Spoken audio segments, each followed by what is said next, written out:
Odi. Odi hapo.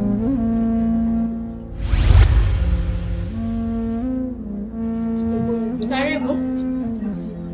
Asante. Nikusaidie nini? Abu nimemkuta.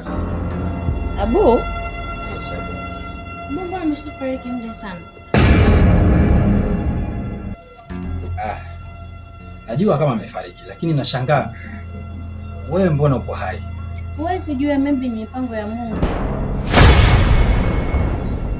Najua hili aliingia akilini kwa sababu kwenye kifo chake wote mlikuwepo. Na inaonekana kabisa nyinyi wote mlifariki. Sasa inawezekana vipi wewe leo upo hai? Huwezi jua, maybe ni mipango ya Mungu. Kwa unataka kutuambia sisi tumezika mgomba, si ndio? Labda unifahamu vizuri, nisikilize. Kama kuna ushirika au kama kuna watu wamekutuma, waambie hii namba.